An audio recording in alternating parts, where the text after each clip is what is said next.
Mini વાવાઝોડાથી વલસાડ ગ્રામ્યમાં ભારે નુકસાની। તિઘરા સહિતના અનેક ગામોમાં ખેતી લાયક જે પાક હતો તે બરબાદ થયો છે। ખાસ કરી શેરડી ડાંગર સહિતનો પાક ઢળી પડ્યો છે। તો ગત મોડી રાત્રે વરસેલો વરસાદ વલસાડ જિલ્લામાં નુકસાનીના મંજર જે છે તેને સર્જ્યા છે, જેને કારણે જિલ્લામાં અત્યારે વિનાશના દ્રશ્યો સામે આવ્યા છે। મિની વાવાઝોડાથી હાલ વલસાડ ગ્રામ્યમાં ભારે નુકસાની થઈ હોવાનો અંદાજ પણ લગાવવામાં આવી રહ્યો છે।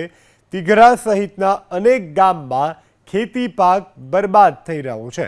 તો શેરડી ડાંગર સહિતનો પાક અત્યારે ઢળી પડ્યો હોય તે પ્રકારનું પણ સ્થાનિકો દ્વારા કહેવામાં આવી રહ્યું છે। એક રાતમાં ભારે પવન સાથે પડેલા વરસાદને કારણે અત્યારે આ પ્રકારની પરિસ્થિતિનું નિર્માણ છે। ખાસ કરી અને ખેડૂતોના મોંમાં આવેલો કોળિયો છીનવાયો હોય તે પ્રકારની પરિસ્થિતિનું નિર્માણ થવા પામ્યું છે।